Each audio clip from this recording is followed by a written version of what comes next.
Since October 8th, the Hezbollah terrorist organization has fired over 9,000 rockets, missiles, UAVs at Israeli families, homes, and communities. In the last week alone, Hezbollah fired over 700 rockets, missiles, UAVs, hitting homes deep inside Israel and forcing hundreds of thousands of Israelis into bomb shelters. For years, Hezbollah has been planning to do in northern Israel what Hamas did in southern Israel on October 7th.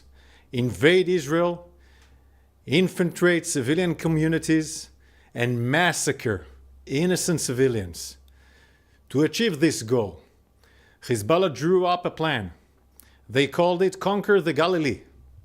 On Friday, the IDF conducted a precise strike based on intelligence on Ibrahim Akil, the architect of this plan, and other senior Radwan force commanders in Beirut. At the time of the strike, these Hezbollah commanders were meeting to plan an October 7th style attack in northern Israel.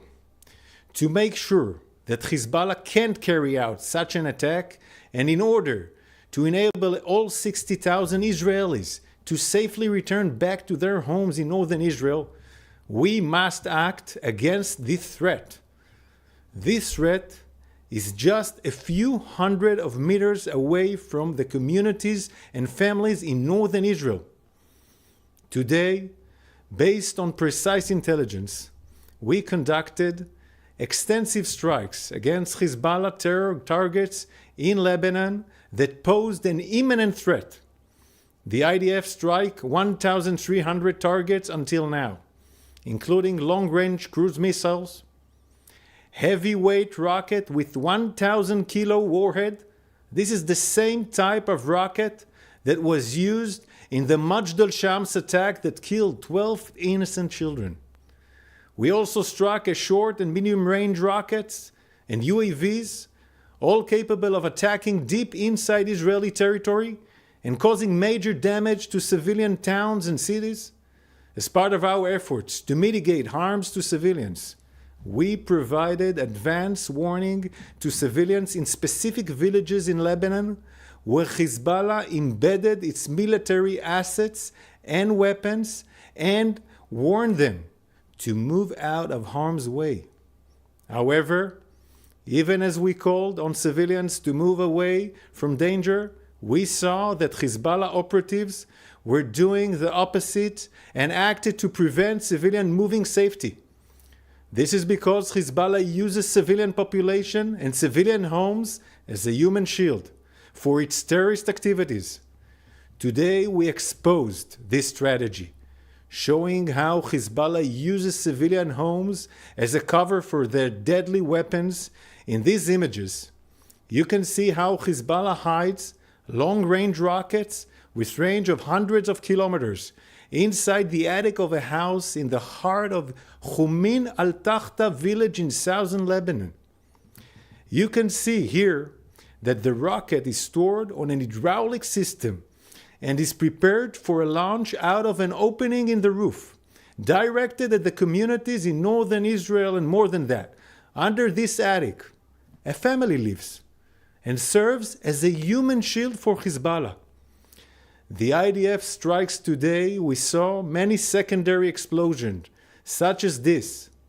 Behind every secondary explosions, there's a building containing deadly munitions, rockets and missiles, triggering such a reaction like you see here. It is likely that some of the casualties are from these secondary explosions. Here you can see a house used by Hezbollah to store its weapons.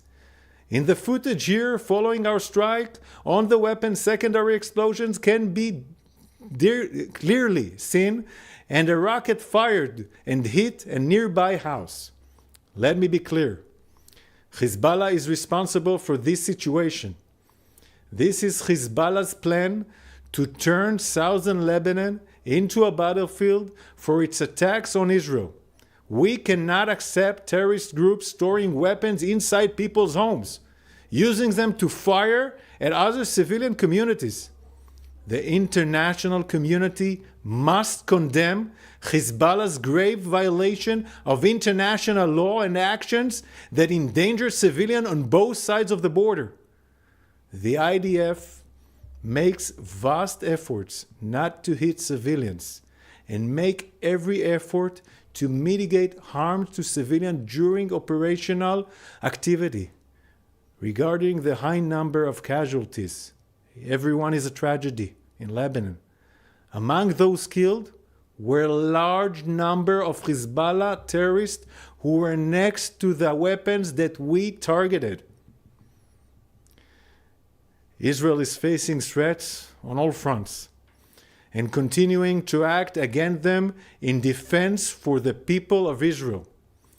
We have many other missions to carry out. We have to bring back home all our hostages that are held in brutal conditions by Hamas. We have to bring them back home in all means. We have to continue dismantling Hamas capabilities in Gaza.